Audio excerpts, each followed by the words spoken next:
deer and wild goats are found in Jammu and Ladakh. Kashmiri जो dear and wild goats है normal India के north east में ज्यादा देखने को मिलेंगे। सो यहाँ पे एरिया लिखा है देखो जम्मू कश्मीर एंड लद्दाख दोनों वहीं के ही एरिया से। जम्मू कश्मीर के अगर आप राइट साइड जाए तो वहाँ पर कौन सा एरिया मिलेगा आपको ले Ladakh. Elephants are found, elephants कहाँ पे सो वो साउथ में ज्यादा है मतलब कि Uttarakhand Karnataka Kerala Assam etcetera. The one-horn rhinoceros is a unique animal of India. It habitates in Assam and in a Smurli region of West Bengal. One-horn rhinoceros ये थोड़ा यूनिक एनिमल है जो इंडिया में पाया जाता है। सो ये इंडिया में कहाँ पर है? सो ये आसाम में एंड आसाम के अलावा वेस्ट बंगाल में जहाँ पे स्वेम्पी रीजन है मतलब कि ऐसे थोड़े पानी वाले जो एरियाज होते हैं दलदल जैसा होते हैं वहाँ पर ये पाए जाते हैं। सबसे पहले वाइल्ड गोट, देन उसके अलावा elephants and one horn rhinoceros. Normally आप ये चीजें आपको ऐसे याद रख सकते हो कि वाइल्ड गोट सबसे ज्यादा नॉर्थ में होते हैं, देन एलिफेंट्स साउथ में सबसे ज्यादा होंगे एंड वन हॉर्न जो है वो नॉर्थ ईस्ट नॉर्थ की बात करें यहाँ पर इसकी Kashmir and Ladakh, then south मतलब कि Assam Karnataka Uttarakhand etcetera. One horn rhinoceros मतलब कि वेस्ट बंगाल एंड आसाम बंगाल का जो स्वेम्पी रीजन है वहां पर वन हॉर्न राइनोसोरस पाए जाते हैं। घुड़खर जिसको हम बोल सकते हैं वाइल्ड डोंकी मींस की वाइल्ड एश जंगली गधे जिसको हम बोलते हैं are found in the little run of Kutch and the adjoining area. जो रन जो कच्छ का जो एरिया है वहाँ पर डेजर्ट एरिया है उससे ज्वाइनिंग जो आगे जो एरियाज होते हैं वहाँ पर घुड़खर मतलब कि वाइल्ड एश पाए जाते हैं। India is the only country where all three animals like lion, leopard and tigers are found. अगर आई थिंक आप लोगों को याद हो तो असेंबली में ही किसी ने कहा था कि कैट जो है वो नॉर्मली 4 तरीके की होती है जिसमें से लेपर्ड, लायन एंड जो टाइगर है वो भी कैट की ही स्पीशीज में से माने जाते हैं। सो ये जो तीनों है लेपर्ड, टाइगर एंड लायन वो भी इंडिया में पाए जाते हैं जहाँ पर the Lions live in the forest of गिर इन गुजरात। लायन सबसे ज्यादा गुजरात के जो गिर वाला एरिया है वहाँ पर सबसे ज्यादा मिलेंगे। Tiger found in West Bengal जो कि व्हाइट कलर की है इसीलिए हम उसको बोलते हैं कि व्हाइट रॉयल बंगाल। जो West Bengal, Madhya Pradesh, Maharashtra, Karnataka, Rajasthan and in different regions of Himalayas के अलग अलग एरिया उसके अलावा मध्य प्रदेश, महाराष्ट्र, कर्नाटक ये सारे एरियाज पे टाइगर्स पाए जाते हैं। जहाँ पे वेस्ट बंगाल के जो टाइगर है वो सबसे अलग है मतलब कि व्हाइट कलर के।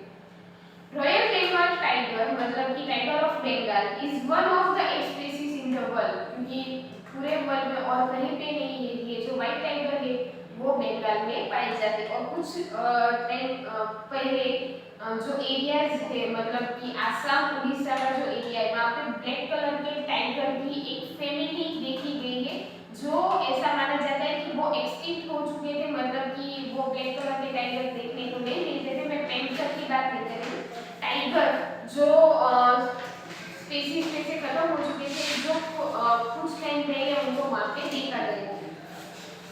Bears are found in Danta, Jessar, Vijayanagar in the area of Deviapara and Ratan Mahal in Gujarat. But आपको bears के लिए नाम जो याद रखना है वो है देवियापाड़ा। देवियापाड़ा के जो अलग अलग एरिया है मतलब कि विजयनगर, दांता, जैसलमेर तो यहाँ पर ये बेर पाए जाते हैं। उसके अलावा गुजरात में जो रतन महल है वहाँ पे bird species like duck, parrot, काबर्स, pigeon, myna मतलब कि मैना it is here found in large number in India. Nal Sarovar in Gujarat is famous for its migratory birds in winter क्योंकि विंटर में यहाँ पे दूसरी कंट्रीज के जो बर्ड है वो माइग्रेट होके मतलब कि ट्रैवल करके इंडिया में आते हैं। फ्लेमिंगो जिसको बोलेंगे सुरखा is the state bird of Gujarat. Gujarat का स्टेट बर्ड कौन सा है? ये सुरखा। चलो क्या कहा आपको कि गुजरात का स्टेट गुजरात और नेशनल बर्ड कहे तो वो है पीकॉक। वैसे गुजरात का स्टेट एनिमल कौन सा है? टाइगर। बट हम लायन। बट हम इंडिया की बात करें तो वो कौन सा है सबको मालूम है। बट ये नेशनल और स्टेट वो डिफरेंस जो है वो आपको मालूम होने चाहिए। मैक्रेल, प्रॉन, बुंगला ये सारे फिशेस सारी फिशेस नहीं है क्योंकि प्रॉन है मैक्रेल जो है जिसमें मैक्रेल क्रैब एंड जो प्रॉन है वो इंसेक्ट जैसा लगता है aquatic animal.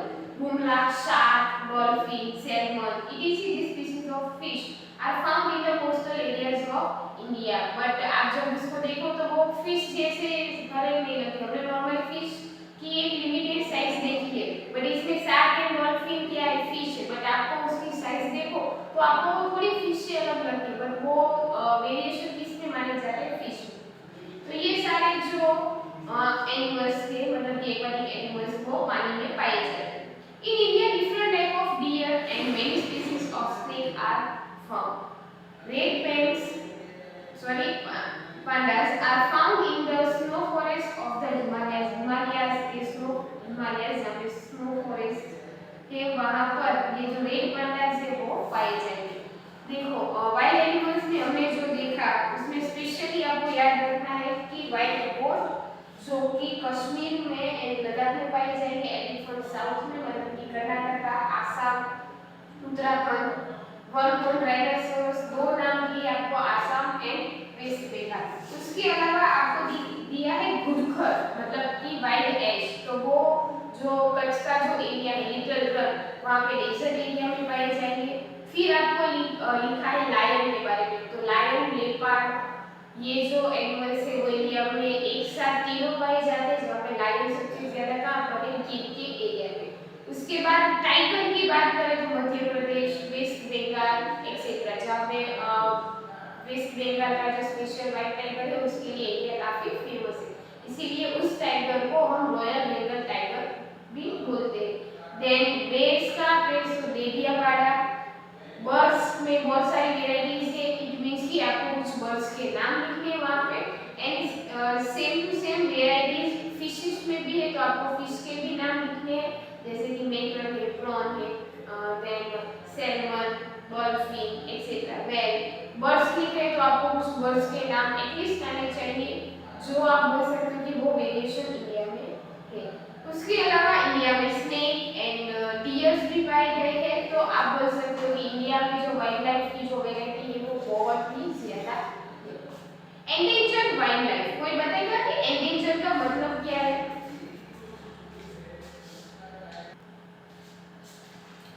Endangered wildlife. Tigers from the forest of Gujarat and cheetah from the forest of India are extinct. क्योंकि ये जो गुजरात में टाइगर नहीं है अभी तो गुजरात में भी उसको प्रिजर्व किया गया है एंड क्योंकि वो एंडेंजर्ड में हमने उसको गिन लिया है। बट अभी न्यू रिकॉर्ड के हिसाब से गुजरात में से अगर हम बात करें तो वहाँ के फॉरेस्ट में से टाइगर एंड इंडिया में चीता ये एक्सटिंक्ट हो चुके हैं। Some endangered species including the birds like sparrow. Sparrow पहले के टाइम में अगर आप विलेज में या कहीं पे जाओ तो हमें sparrow जो है चिड़िया वो बहुत ज्यादा देखने को मिलेगी। अभी आप बाहर जाओ तो आपको sparrow चिड़िया बहुत ही कम देखने को मिलेगी। Vulture, stork, owl, crane and animals like a gharial, crocodile, gargantic dolphin are on the verge of extinction. वो कतार पे है वो उस रास्ते पे है कि अगर उनको नहीं बचाया गया तो वो एक्सटिंक्ट हो सकते हैं। एटलीस्ट इंडिया के लिए एक्सटिंक्ट वो हो सकते हैं। Otters found in the rivers of Gujarat like Narmada, Tapi and Sabarmati etc are in danger. Narmada, Tapi, Sabarmati में जो ओटर जो पाए जाते हैं वो भी अभी खतरे में है मतलब कि उसको बचाने की जरूरत है। ओके ये जितने भी बर्ड्स एंड एनिमल्स जो एंडेंजर्ड है उसके नाम आपने मोस्टली नहीं सुने होंगे तो उसकी मैं आज एक पीडीएफ आप लोगों को भेजूंगी। तो उस पीडीएफ में देख लेना कि वो जो बर्ड्स एंड एनिमल्स के जो नाम है वो लुक वाइज कैसे दिखते हैं मतलब कि ये जो ओटर है वो देखने में कैसे लगता है या फिर जो घेरियल क्रोकोडाइल है वो ये जो घेरियल क्रोकोडाइल है वो आपने कभी वो जिसको बोलते हैं हो अगर ये नाम कभी आपने सुना हो जिसको खो बोलते हैं, वो लुक में ऐसी दिखती है। वो मैं आपको फोटो भेजूंगी तो आपको समझ में आ जाएगा। नीचे कुछ इमेजेस दिए, देखो घेरियल क्रोकोडाइल का तो इमेज नीचे दिया ही है, crocodile, dolphin, red panda and otter. तो ये जो है जो हम इंडिया में पाए जाते हैं बट काफी कम, और अगर उनको नहीं बचाया तो वो हो जाएंगे endemic, sorry extinct. Wild life conservation, laws have been enacted to protect wildlife for centuries। यहाँ पे सेंचुरीज मतलब कि आपकी एक प्रॉपर ऐसी जगह होती है, दो तरह की होती है, सेंचुरीज भी होती है, नेशनल पार्क भी होते हैं। सो सेंचुरीज में क्या होता है कि हमने देखा था कि सेंचुरीज जहाँ पे एनिमल्स को प्रोटेक्ट ही किया जाता है, बट जहाँ पे आप परमिशन लो, अगर आपके पास कुछ ऐसे डोमेस्टिक एनिमल्स हो और आपको सेंचुरीज में उसको ग्रेसिंग करवाना है तो आप वहाँ पे परमिशन ले सकते हो। बट नेशनल पार्क में ऐसा होता है क्योंकि वाइल्ड एनिमल्स होते हैं, एंड सेकंड थिंग कि वहाँ पर एनिमल्स को तो छोड़ो बट वहाँ पर ह्यूमंस को जाना भी अलाउ नहीं होता। तो इतना डिफरेंस है नेशनल पार्क एंड सेंचुरीज में। तो इंडिया में वाइल्ड लाइफ को प्रोटेक्ट करने के लिए हमने क्या बनाए, कुछ लॉज बनाए, कुछ सेंचुरीज इंडिया में बनाई है। History records that emperor Ashoka enacted laws to protect wildlife. History records भी है कि इंडिया में जो अशोका है, जिसके बहुत सारे स्क्रिप्चर्स इंडिया में पाए गए हैं, तो उन्होंने भी ये जो वाइल्ड लाइफ प्रोटेक्ट्स के लॉज बनाए थे, मतलब कि हंटिंग करना क्या है, एक गुनाह है, उन्होंने वो एक लॉ प्रोहिबिशन बनवाया था। Even today there are laws for the same. State wildlife is formed in most of the state. और उसी तरह आज के टाइम पे भी बहुत सारे स्टेट में ऐसे जो लॉज है वो बनाए गए हैं। लॉ का नाम है state wildlife. Other voluntary organisation also work for it. और वॉलंटरी जैसे कि अभी उत्तरायण गई थी तो आप लोगों को मालूम होगा, आप मार्केट्स में जाओ तो बहुत सारे ऐसे लोग होते हैं जिन्होंने काऊ एंड बफेलोज के फोटोज होते हैं या फिर एक तरीके के वो बर्ड्स के फोटोज होते हैं, और वो वहाँ पे बोलते हैं कि आप यहाँ पे डोनेशन करो ताकि उन लोगों को वो हेल्प करेंगे। ऐसे वो वॉलंटियर्स भी होते हैं जो एनिमल्स को हेल्प करते हैं। Following legal steps should be taken for wildlife conservation. वो स्टेप कौन से, मतलब कि हमारे laws, strict enforcement to stop to curb wildlife atrocities and poaching. Atrocities मतलब कि उनको मतलब मार देना और मार के उनकी जो स्किन है या फिर उनके बॉडी ऑर्गन्स है उसको ले लेना। पोचिंग मतलब कि वो जैसे कि वन राइनोसोरस है तो उसके आगे क्या होता है, क्लोन होता है जिसको बोलते हैं सींग, तो उसको खींच मतलब कि बाहर निकाल लेना, उसको ले लेना, या फिर एलिफेंट की पीठ लेना, तो उसको बोलते हैं पोचिंग। तो ये सारी एक्टिविटीज बंद करनी चाहिए या फिर वो खत्म हो जानी चाहिए। Wildlife in the forest should be counted after a certain interval। कुछ इंटरवल के बाद, जैसे कि आपको पता है कि अभी गिर में इतने लाइन है तो कुछ टाइम के बाद वो वापस काउंट डाउन जो है वो होना चाहिए ताकि आपको पता चले कि वो कम हो रही है कि ज्यादा हो रही है। Forest provide natural protection to wildlife, so destruction of forest should be prevented।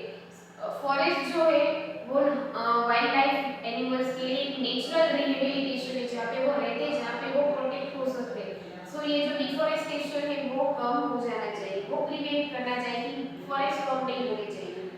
People should be explain the importance of wild life conservation. लोगों को ये जो वाइल्ड लाइफ कंजर्वेशन की जो इंफॉर्मेशन है या फिर जो टॉपिक है वो लोगों को एक्सप्लेन करते हुए चाहिए या फिर वो दूसरों को समझाने चाहिए। जो भी ऐसी एक्टिविटीज करते हैं कि एनिमल्स को मारना, उनको लेदर चाहिए, उनकी स्किन चाहिए, तो एटलीस्ट उनको ये चीजें मालूम होनी चाहिए कि वाइल्ड लाइफ क्यों जरूरी है, वो एक्सप्लेन होना चाहिए। Make big efforts to extinguish forest fire. Forest fire में अगर क्योंकि फॉरेस्ट में आग लग जाती है कभी कभी नेचुरली, तो एक्सटिंग्विश मतलब कि वो वहाँ पे पहुँच जानी चाहिए ताकि वो आग ज्यादा बढ़े नहीं और फिर वो उनको रोक ले, जिसको हम बोलते हैं फायर वर्कर्स जो होते हैं वो वहाँ पे पहुँच जाने चाहिए। Make efforts to provide medical treatments to wildlife। Wildlife को भी प्रॉब्लम्स होती है, उनको भी कभी कभी चोट या फिर कुछ लगना या फिर नेचुरली हेल्थ बिगड़ना, तो उनके लिए भी कुछ ऐसे एफर्ट्स होने चाहिए, मेडिकल एफर्ट्स, जिसकी वजह से वो फैसिलिटी थोड़ी उनको मिले ताकि वो सर्वाइव कर सके। Develop protected area for wild life. ऐसे एरियाज बनाने चाहिए जहाँ पे वाइल्ड लाइफ प्रोटेक्ट हो सके।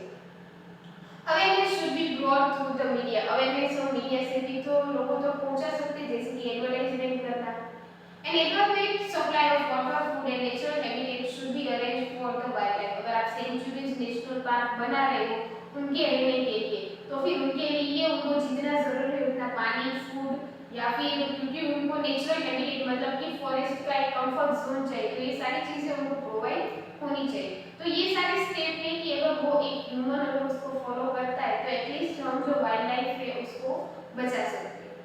Life of desert region, desert region की लाइफ मतलब क्या है वहाँ पे, तो hot desert of Sahara, hot desert of Sahara is the largest desert in the world and it is very huge. सिर्फ इंडिया की बात करें तो वो थार का डेजर्ट है, बट अगर हम वर्ल्ड की बात करेंगे तो वो हो जाएगा Sahara. The climate of the Sahara is hot and dry, rainfall is very less in this vegetation free region during the day temperature reaches up to the 50 Celsius where the night temperature falls up to 0 degree Celsius। जहाँ पे दिन पे क्योंकि वहाँ पे क्या है desert जमीन है, अगर आपको मालूम हो कि डेजर्ट एक ऐसी जगह है जहाँ पर दिन में जो सेक होती है वो जितनी जल्दी गर्म हो जाती है रात को वो उतनी ही ज्यादा ठंडी हो जाती है। आप बाहर जाओ और एक बाल्टी भर के पानी रखो तो वो पानी धूप की वजह से इतना गर्म नहीं हो जाता, लेकिन आपने कभी जमीन पे पैर रखा है धूप की वजह से जमीन कितनी ज्यादा गर्म हो जाती है। तो जमीन जो है वो गर्म भी जल्दी हो जाती है और ठंडी भी बहुत ज्यादा हो जाती है। तो यहाँ पे दिन में टेम्परेचर हो जाएगा 50 डिग्री सेल्सियस, सो रात में वो डायरेक्टली 0 डिग्री सेल्सियस से भी कम हो जाते हैं, तो इसकी बहुत ज्यादा ठंडी वहाँ पे होती है, तो वहाँ पे सर्वाइव करना बहुत ही ज्यादा मुश्किल है। फ्लोरा एंड फौना, अगर आप लोगों को याद हो तो मैंने आप लोगों को बात बताया था कि फ्लोरा एंड फौना एक साइंटिफिक नेम है जहाँ पे फ्लोरा मतलब की वेजिटेशन एंड फौना मतलब की animals. Date palms and thorny vegetation are found in Sahara desert, क्योंकि date palm and thorny vegetation है वो उन लोगों का क्या है एडेप्टेशन है। एडेप्टेशन मतलब कि क्योंकि उनके पास ऐसी चीजें हैं कि वो डेजर्ट एरिया में रह सकते, मतलब कि रूट्स ज्यादा जमीन के नीचे होना, उनके लीव्स बहुत ज्यादा नहीं होते क्योंकि लीव्स नॉर्मली क्या करते हैं कि ट्रांसपीरेशन करते हैं। ट्रांसपीरेशन मतलब कि ह्यूमन जैसे स्वेट करते हैं उनके पसीने निकलते हैं, वैसे ये जो प्लांट्स होते हैं वो भी उनका जो वेस्ट वो ट्रांसपीरेशन मतलब कि मॉइस्चर से निकाल देते हैं। बट ये जो डेजर्ट ये जो डेट पाम या फिर थॉर्नी वेजिटेशन है उसमें देखा है आपने कभी वो लीव्स नहीं होते, क्योंकि ट्रांसपीरेशन नहीं होगा तो वो पानी का वेस्ट नहीं होगा उनके प्लांट में से, उनके रूट्स काफी नीचे तक होंगे, तो उनके पास वो एडेप्टेशन है कि वो डेजर्ट में सर्वाइव कर सकते हैं। Due to desert very little vegetation is found, oasis surrounded by palm trees are found in this desert. Oasis जो है प्लेस का नाम बताया गया है जो मोस्टली पाम ट्री है उससे सराउंडेड है। फॉक्सिस, स्ट्रिप, हाइना, हाइना जो है वो लुक वाइज डियर जैसा लगता है, बट उसके जो सींग होते हैं ना वो डियर जैसे उतने बड़े नहीं होते, उसके जो सींग होते हैं ना मतलब कि वो छोटे होते हैं। Then desert scorpions, chameleon, desert lizard and snake are found in this region. Normally आपको इतना तो मालूम होगा कि स्नेक, देन रेड होते हैं वहाँ पे, देन उसके अलावा कैमेलियन, ये सारे जो लिजर्ड वो डेजर्ट एरिया में पाए जाते हैं। चलो किसी को डाउट है वाइल्ड लाइफ में, क्योंकि अगर आप वाइल्ड लाइफ की याद करो तो कुछ एनिमल्स के नाम पहले आपके दिमाग में आने चाहिए, तो आप उसके एरियाज लिख सकते हो, जैसे कि wildlife, lion, tiger, elephant, then fishes and birds को हमें पता है कि वो नॉर्मली फिशेस जो है वो पानी में होती है, तो वो एरियाज मतलब कि जहाँ पे पानी वाला एरिया है वहाँ पे फिशेस होंगी। देन उसके अलावा अगर हम बात करें तो रेप्टाइल्स एनिमल डेजर्ट एरिया में ज़्यादा होंगे, स्नेक की बात करें तो वो डेजर्ट एरियाज में ज़्यादा पाए जाएंगे। अगर आप इतने नाम पहले लिख सको तो आप उनके कुछ प्लेसेस भी लिख सकते हो। One horn rhinoceros,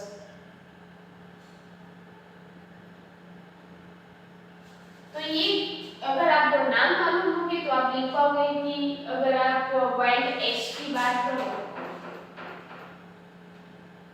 wild ass मतलब कि जंगली गधे, घुड़खर जो आपकी बुक में लिखा है तो वो डेजर्ट एरिया में है। देन वाइल्ड गोट तो वो नॉर्थ के कश्मीर में है। देन लायन सो वो गिर में पाए जाते हैं, टाइगर ऑल्सो गिर में भी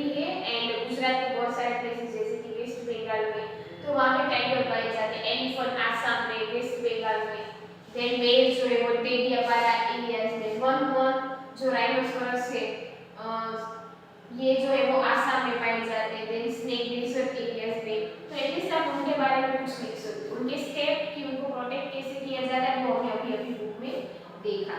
ओके, किसी को पूछना है? अभी हमने एंडेंजर्ड वाइल्ड लाइफ भी देखी, इंडिया में कौन सी वाइल्ड लाइफ है वो भी देखी, उनकी कितनी वेराइटीज है, एंड उनको बचाने के लिए मतलब कि जो एंडेंजर्ड एनिमल है उनको बचाने के लिए कौन से स्टेप्स करने लेने चाहिए वो भी हमने देखी। तो अभी किसी को